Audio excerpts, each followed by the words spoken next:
প্রভু যীশু খ্রিস্টের মধুর এবং মিষ্টি নামে সকল জয় যিশু। আজকে যে আহার আছে সেটা আমরা পাই প্রকাশিত বাক্য তার 2 অধ্যায় 8 থেকে 11 পদ। সেখানে এই প্রকার লেখা আছে, আমি জানি তোমার ক্লেশ ও দীনতা, তথাপি তুমি ধনবান, এবং আমাদিগকে যিহুদি বলিলেও যাহারা যিহুদি নয়, কিন্তু শয়তানের সমাজ তাহাদের ধর্ম নিন্দাও আমি জানি।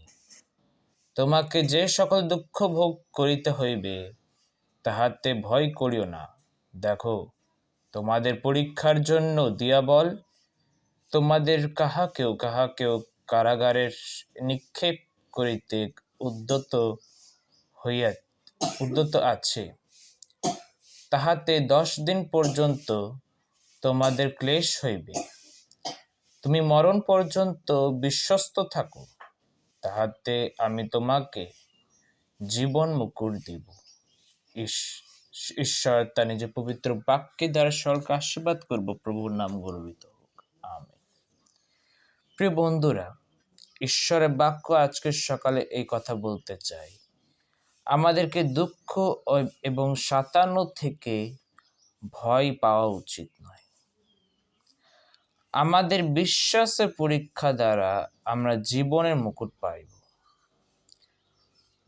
যদি দেখা যায়, এই জন্য ভয় পাওয়া উচিত নয়, কারণ যীশু খ্রিস্ট যখন এই সংসারে এসেছিলেন এবং আসার পর তিনি 30 বছর ধরে কোনো মিনিস্ট্রি করেনি, কোনো সেবকাই করেননি।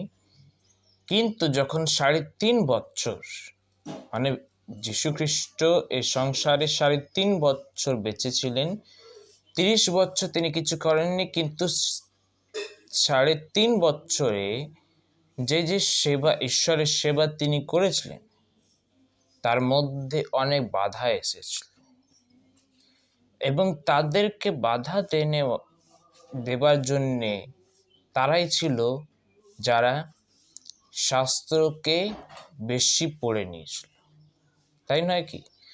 যখন আমরা যীশু খ্রিস্টের যে সেবা আছে, যে সেবা কার্য আছে, যদি আমরা দেখি, তাহলে সেখানে আমরা দেখতে পারবো ওখানে 3 প্রকারের মহত্বপূর্ণ লোকেরা ছিল যারা প্রভু যীশু খ্রিস্টকে ঈশ্বরের সেবা কার্য করার জন্য বাধা দিতেন। তাদের সাথে তর্ক বিতর্ক হতো, তাদের সাথে বেশিরভাগ ঝগড়া হতো। আর সে 3 ব্যক্তি কারা হচ্ছে জানেন? একটা হচ্ছে যাজক, আরেকটা হচ্ছে ফরিসি, আর 3য় নম্বরের ব্যক্তি হচ্ছে মহাযাজক। এই 3 প্রকারের লোকেরা যীশুখ্রিস্টকে বাধা দিত, কেননা তারা জানতো যে এই ব্যক্তিটা আমাদের চেয়েও উত্তম, আমাদের চেয়েও পাওয়ারফুল, তাই বলে আমরা তাকে বাধা দিব। আপনি নিজের জায়গায় দেখবেন, আপনি যখন ঈশ্বরের সেবা করবেন, সেখানে যদি আপনি দেখেন যে আপনি একটা জায়গায়, একটা মণ্ডলীতে যদি আপনি ভালোভাবে ঈশ্বরের সেবা করছেন, তাহলে আপনার মণ্ডলীর যে লিডার আছে, যে সুসমাচার প্রচারক আছে, আপনাকে কিছু বলবে না। যখন আপনি তার সমানতায় থাকবেন, তখনও তার একটু অসুবিধা হবে, কিন্তু তাও তিনি আপনাকে কিছু বলবে না। কিন্তু যেই দিন বা যে সময় আপনি তার চেয়ে উচ্চতায় ঈশ্বরের সেবা ভালোভাবে করছো, তখন তার অসুবিধা হবে। তাই আজকে প্রভু যীশু খ্রিস্টকে এই কারণে ক্রুশে চাপানো হয়েছিল, কারণ কি তারা প্রভু যীশু খ্রিস্টের চেয়েও নিচু ছিল। প্রভু যীশু খ্রিস্ট সবসময় বলতো, আমি ঈশ্বরের পুত্র, আমি ঈশ্বরের সন্তান। কিন্তু ওই যে ভুল প্রভু যীশু খ্রিস্টের, ওটাই ছিল যে তিনি নিজেকে ঈশ্বরের পুত্র বলেছিলেন, যিহুদীদের রাজা বলেছিলেন। এই কারণে তারা কি করলেন? প্রভু যীশু খ্রিস্টকে ক্রুশে চাপিয়েছিলেন। যাই হোক, আজকের সকালে যে আহার আছে, আমাদেরকে এই কথা বলতে চাই যে আমাদের জীবনে আমরা যখনই সেবা করি ঈশ্বরের, যতই সাতানো হোক না কেন, যতই দুঃখ হোক না কেন, আমরা যাতে ভয় না পাই, সে ব্যথা থেকে ভয় না পাই।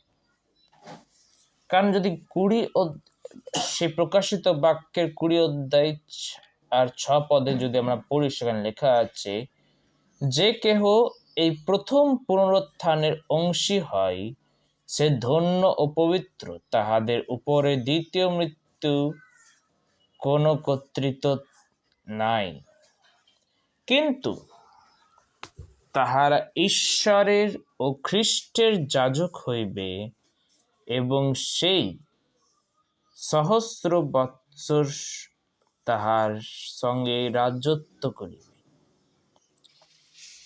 এখানে আমরা যদি ঈশ্বরের সেবা করতে করতে যদি আমাদেরকে কেউ সাতাচ্ছে বা আমাদেরকে দুঃখ কষ্ট দিচ্ছে, আমাদেরকে খুশি হওয়া উচিত, আমাদেরকে আগে বেরিয়ে যাওয়া উচিত, সেখানে ভয় পাওয়া উচিত না।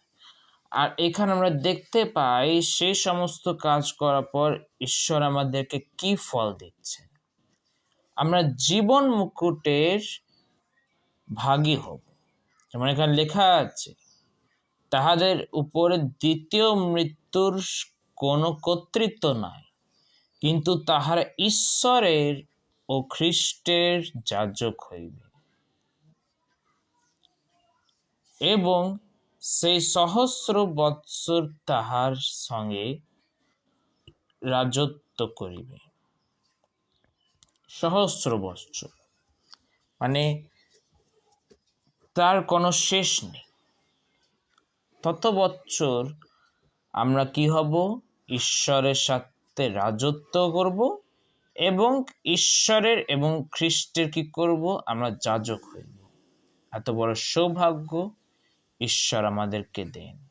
আসুন, আজকের বাক্যের শিক্ষা হচ্ছে যে যতই পরীক্ষা হোক না কেন, যতই সাতানো হোক না কেন, যতই দুঃখ হোক না কেন, আমরা ঈশ্বরের সেবা ছাড়ব না। ঈশ্বর তার নিজের পবিত্র বাক্যের দ্বারা সকলকে আশীর্বাদ করুক বা প্রভুর নাম গর্বিত হোক। সকলকে জয় যিশু।